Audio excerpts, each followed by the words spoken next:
Good morning, and welcome back to CBC News. I'm Payne Keller, and today we have an important update as we begin a brand new book in our Old Testament reading journey, the book of Jeremiah. Jeremiah was written by the prophet Jeremiah himself. He was called by God around 627 BC, while still very young. His mission would not be easy.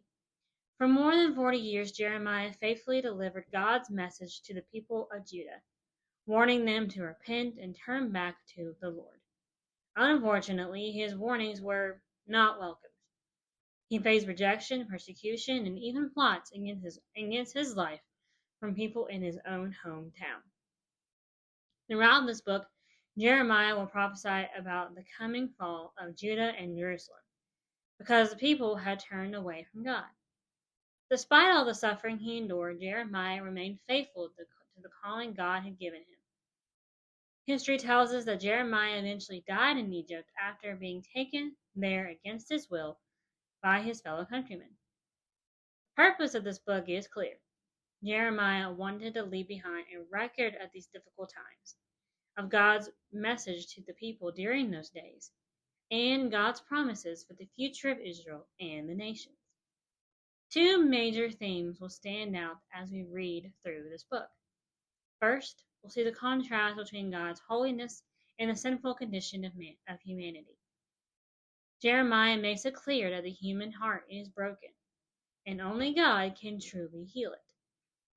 Second, this book points toward the future.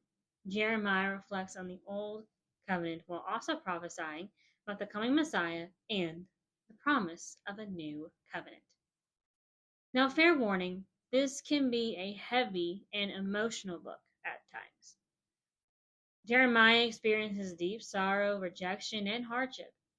But as you read, pay close attention to Jeremiah's faithfulness and the way God remains with him through every trial. Here's your reading forecast for today. In Jeremiah chapters 1 and 2, when is Jeremiah's call to become a prophet, and hear God's warning about how Israel had forsaken him. Then in Proverbs chapter 24, we'll continue reading wise sayings from King Solomon. And finally, in the Gospel of Matthew, chapter 8, we'll continue following the ministry of Jesus as he heals many people and calms a storm. That's all for today's update here at CBC News. Thank you for joining us. Have a wonderful day, and we'll see you next time.